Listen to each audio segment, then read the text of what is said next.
Hello, how are you doing? Hope you're doing great. I am doing medium, comme si comme ça, kind of good.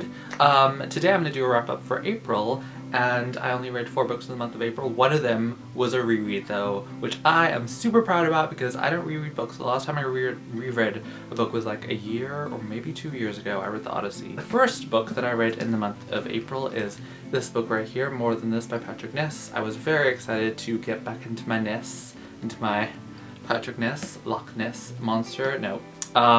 I was very intrigued and interested to read this book. This is about a boy who drowns and he dies and then he wakes up, and that's the premise, and other things happen and it goes on from there.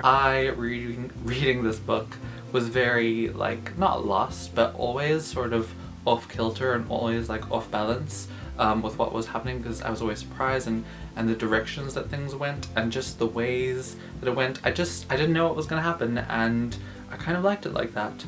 It was a Ness book, a Patrick Ness book, so the writing was amazing, beautiful writing. I really liked the characters, they were really interesting, and it was interesting to see things through this boy's perspective. And yeah, the writing was really cool, the world that was created was really cool as well, really interesting. And I could really feel like what was happening in this world from writing. Patrick Ness is an amazing writer, I love him. There were 2 things I didn't like. The first thing was the start of the book for me was kind of difficult to get into because the main character dies, and I kind of felt a little bit hopeless reading the book. Like, yeah, things were happening, but like, he's dead.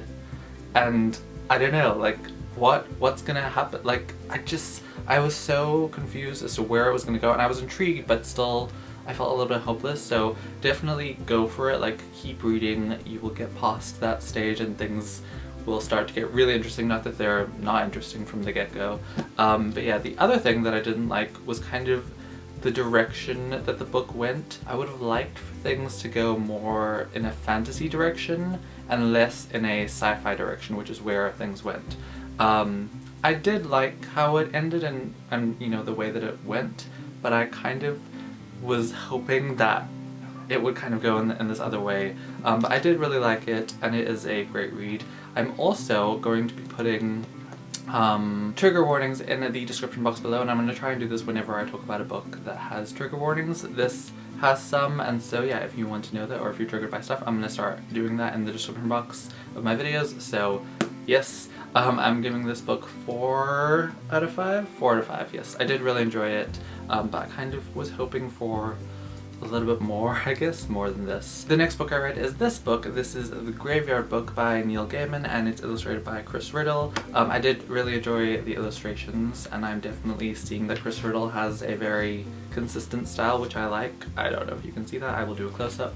But yeah, I did really enjoy the illustrations.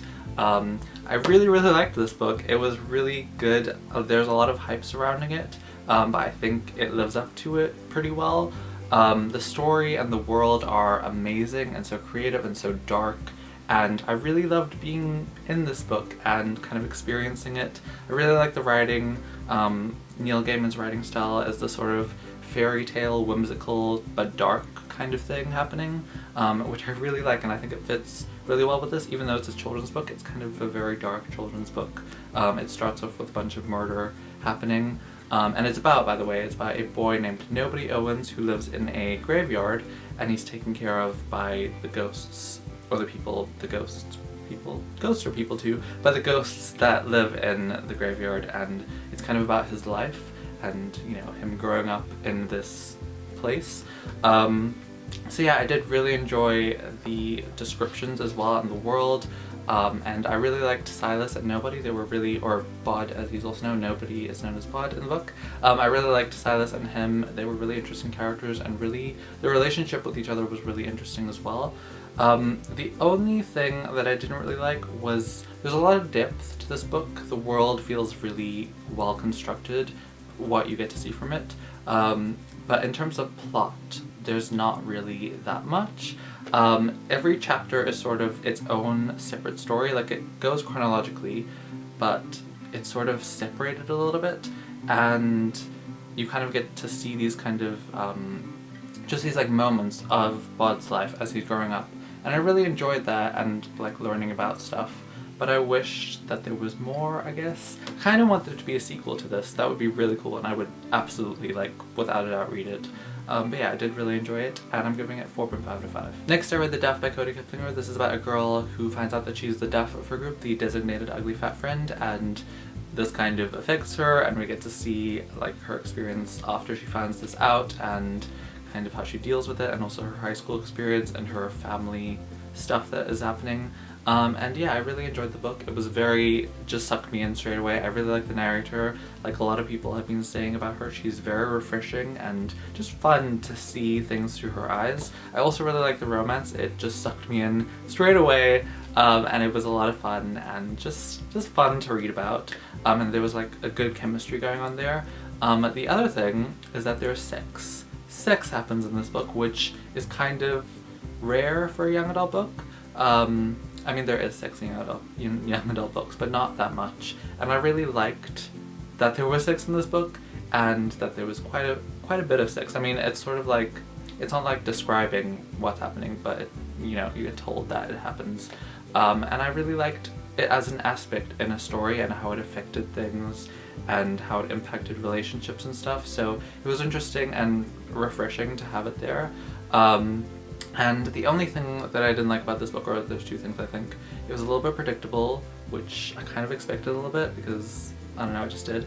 And it was a little bit messy in the writing. The author was a teenager when she wrote it, so yeah, I can sort of understand it. She is a really good writer, and I really like her writing style, but things are sometimes a bit messy, and there were things that I kind of would have just taken out because they weren't needed, but I did really enjoy it, and I would definitely recommend it. The last book I read is the book I reread, and that is Serafina by Rachel Hartman. I was just blown away by how much I liked it again because I was reading it again. Rachel Hartman is one of those authors like Libba Bray and also Laini Taylor, who just, you kind of read their books and you're like, whoa.